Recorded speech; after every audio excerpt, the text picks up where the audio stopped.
Secretaria do Estado da Cultura apresenta...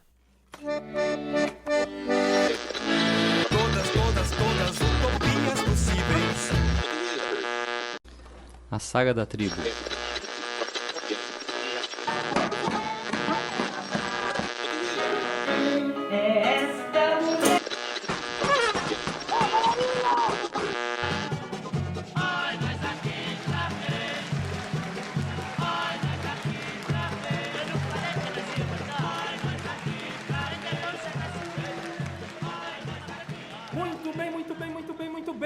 Muito que bem! Olá! Sejam todos bem-vindos ao podcast Na Trilha de uma Tribo.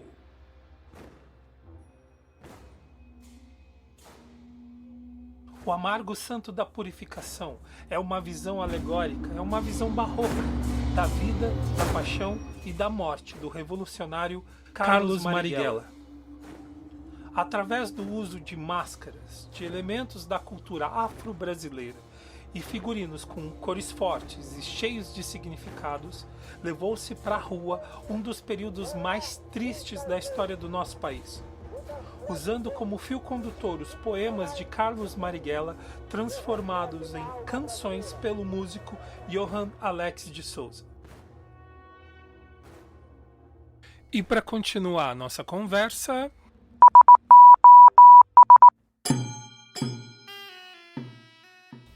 Alex, não precisa me responder agora, mas assim, a gente vai decidir aqui o que tu prefere pra gente ouvir. Canto para tabaque, tirado pelos atuadores cantando, ou canto para tabaque com você no violão? Eu prefiro ouvir com os atuadores. Então tá.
Cabecilê. Vamos lá, vamos falar sobre Canto para Atabaque. Alguém quer começar? Ou eu posso fazer? Eu posso falar. Vai lá, Posso então. falar alguma coisa, então? Vai lá, Alex. Não, é assim, ó, é que quando a gente vai musicar um poema, né, a gente tem que equilibrar a letra e a melodia. Tem esse princípio, a não ser que a proposta seja o desequilíbrio, né? Mas geralmente nos casos não era esse o caso. Quando na maior parte das situações de canção, o compositor sempre tenta equilibrar a letra e a melodia. E nesse caso, o poema original, o Canto para Atabaque, ele sugeria já, pelas palavras, né, ele dava uma série, o poema dá uma série de sugestões musicais, que começa até pelo título, Canto para Atabaque. Então, eu acho que qualquer compositor ele ia ir pelo caminho do afoxé, né? Então, eu fiz um gênero de afoxé, de melodia, para colocar nesse poema, né? E o poema ele já tem um ritmo, né? A construção do poema ele já tem um ritmo quase que de afoxé. Então foi assim que foi feito o processo, que não foi muito demorado, né? Assim, para mim concluir. E depois que eu terminei, eu fui levar para os atores cantarem, então a gente veio, e eu já tinha isso na cabeça, que ficaria legal com um tambor acompanhando também, né? Como a palavra diz, como o título do texto original diz, Canto para Atabaque. Então a gente partiu para esses ensaios e ficou um resultado bem interessante. Eu gostei, ficou com bastante energia, né? É isso.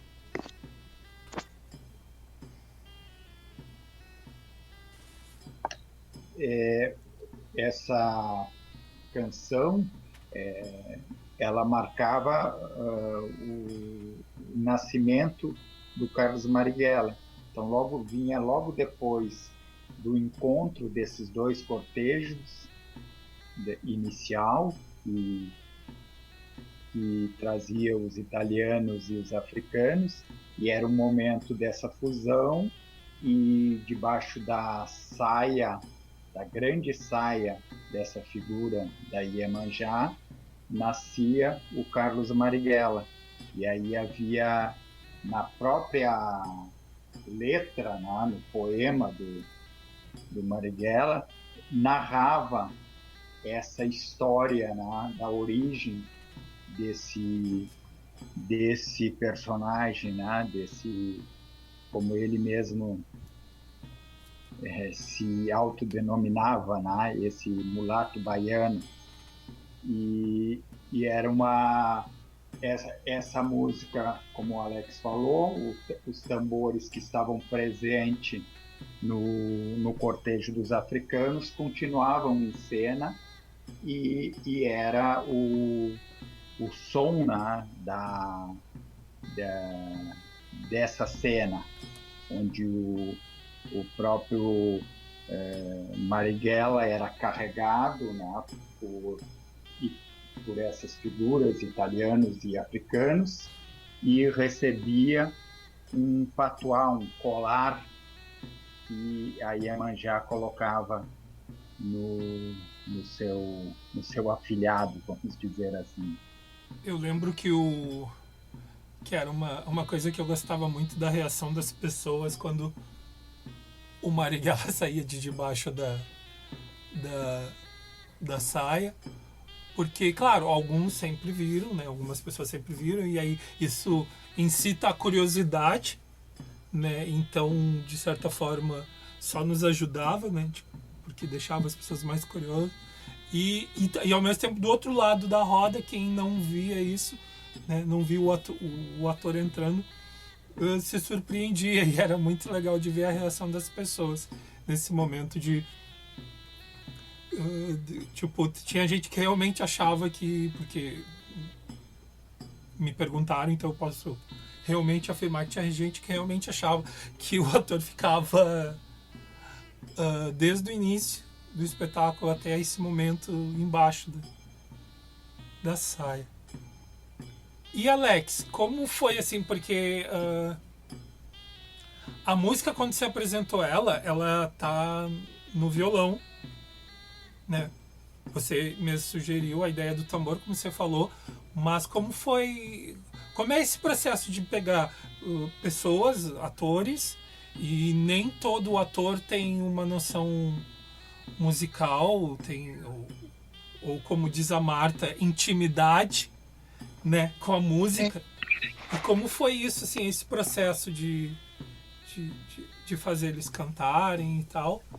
E depois eu queria que a Marta falasse como é cantar e fazer 1000 ações ao mesmo tempo, principalmente uma ação difícil que é aguentar o peso de um corpo de uma pessoa enquanto canta.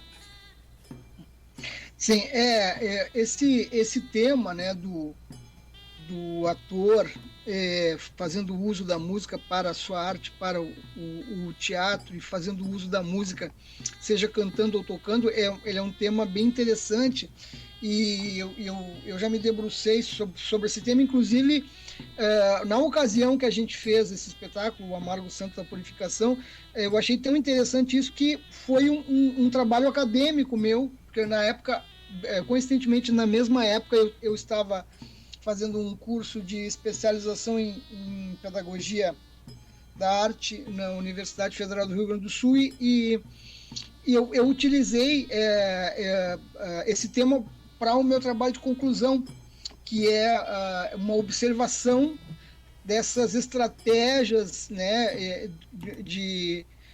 que o ator se utiliza para utilizar a música na sua arte, que é o teatro. E desde coisas muito simples, como simplesmente tocar alguma coisa, algum efeito sonoro no instrumento, quanto de estar tocando esse instrumento o tempo inteiro, fazendo parte de um pequeno grupo ali, ou cantando também, né? Quando eu digo a música é tocar e cantar. E então realmente eu me debrucei sobre esse tema para tratar dessas particularidades, dessas estratégias, né, que o ator utiliza. Eu vejo que em alguns países, né, em outros países, o ator ele já faz parte, digamos, da profissão do ator cantar e dançar. Eu já reparei isso. E aqui no Brasil, às vezes, as pessoas têm uma tendência a deixar separado. Não, eu sou cantor, eu sou ator e tal. E então isso é interessante de observar.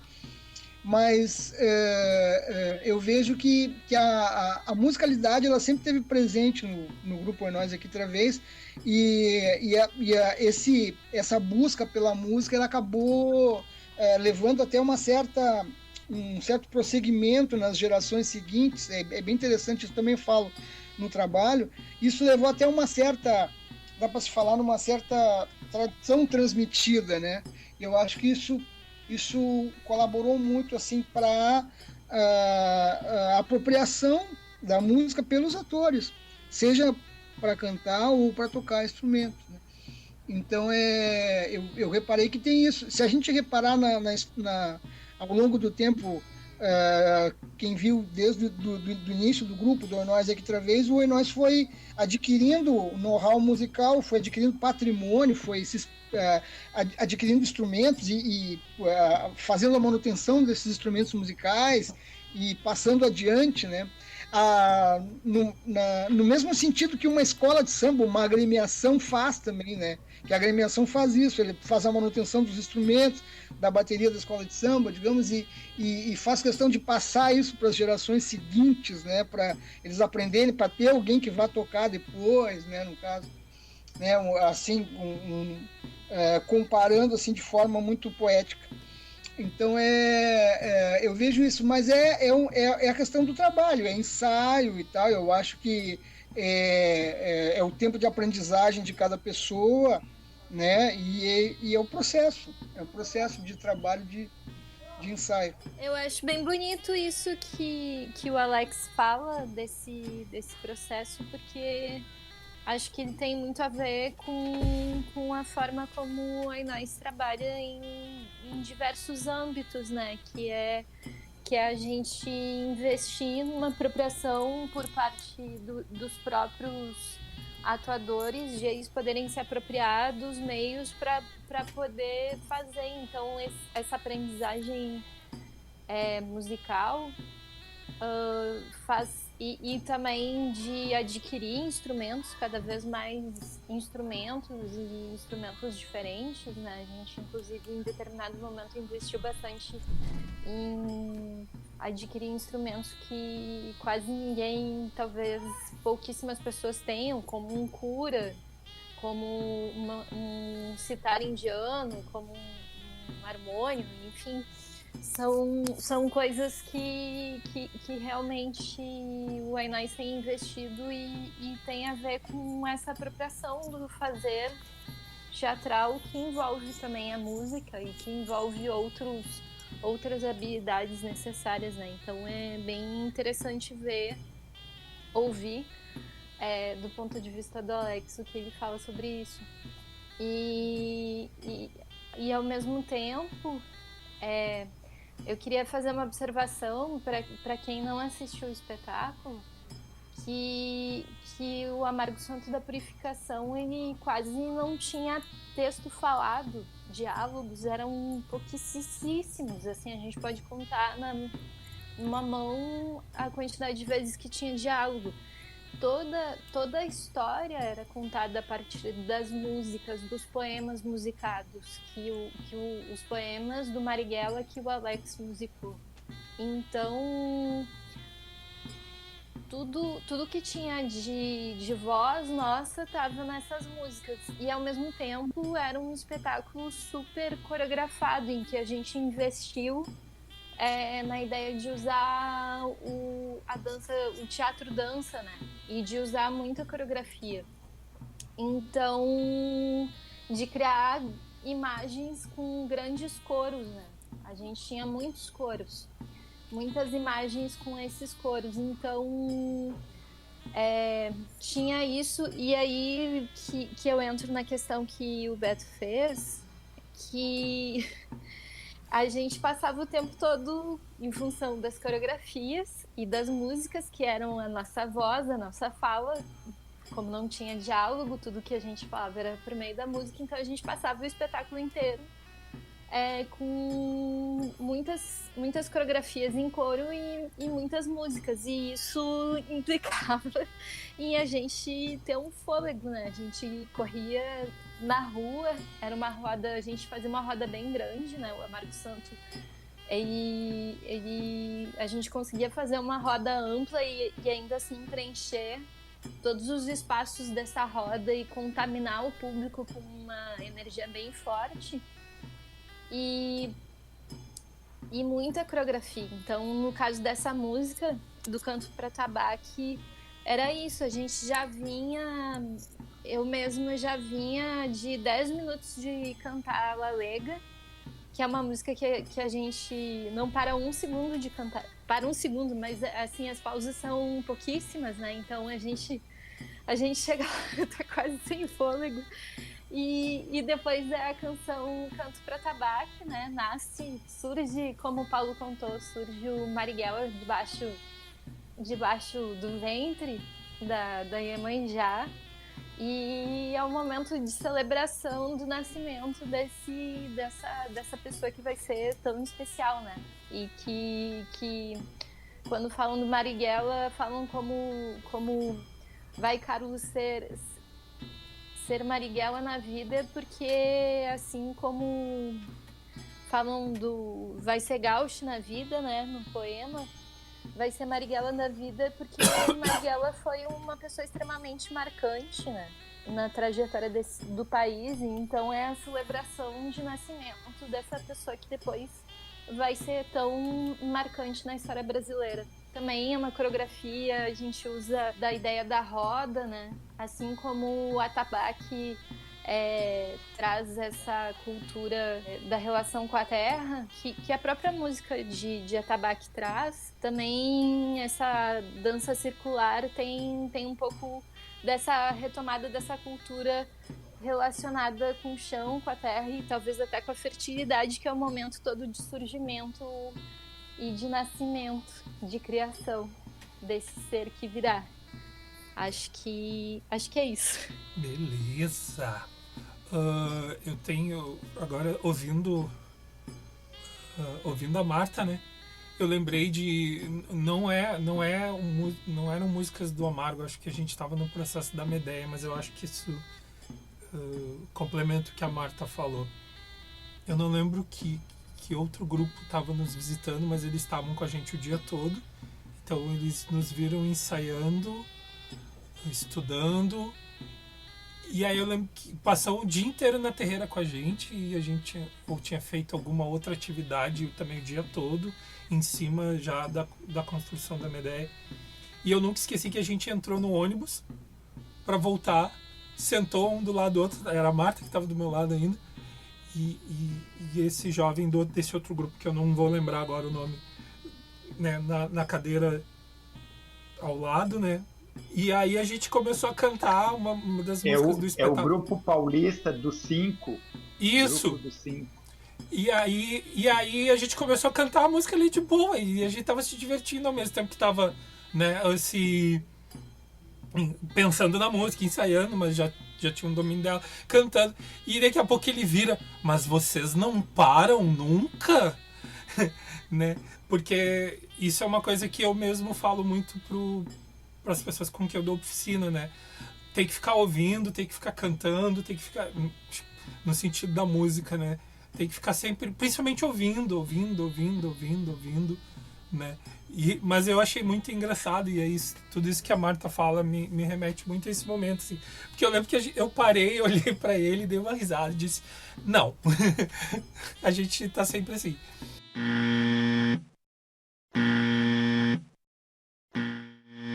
E esse é aquele momento que eu dou um recadinho, né? Esse podcast está sendo gravado com todos os participantes nas suas casas, respeitando o distanciamento social. Ninguém solta a mão de ninguém, mesmo que seja no virtual. E já sabe, se tiver que ir para a rua, não esquece do álcool e, claro, da máscara. O projeto foi realizado através do financiamento do Procultura RS, Fundo de Apoio à Cultura, por meio do edital número 1, 2020, FAC Digital RS. Até o próximo episódio.